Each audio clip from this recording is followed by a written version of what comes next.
হাসিনা গুম করেছে, তো আপনি কি সেটার প্রতিশোধ স্বরূপ এখন আপনি ওই ধরনের আরেকটা অ্যাক্টিভিটি করবেন? মানে একটা চোখের বদলে আরেকটা চোখ যখন আপনি নিতে শুরু করবেন, তখন আপনি পুরো সমাজকে অন্ধ পাবেন। আপনি কি সেটা চান? আমার তো মনে হয় বাংলাদেশে যদি নেলসন ম্যান্ডেলার জন্ম হতো, ওনাকে বলা হতো শ্বেতাঙ্গদের দালাল, কারণ উনি ট্রুথ অ্যান্ড রিকনসিলিয়েশন করেছিলেন।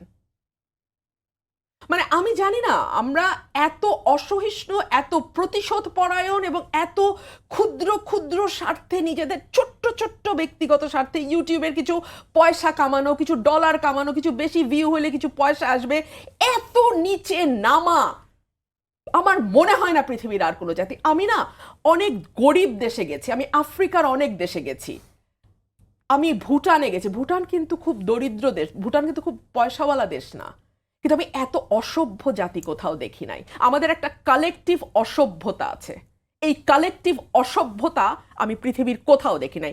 এই কারণে আপনি বিদেশের মাটিতে একজন আফ্রিকান লোক, একজন সোমালিয়ার ভদ্রলোক যে সম্মানটা পায়, আপনার দেশের লোক ওটা পায় না, কারণ আপনাকে মানুষ সম্মানই করে না। ওটা আপনি গরিব বলে না, আপনি অসভ্য বলে।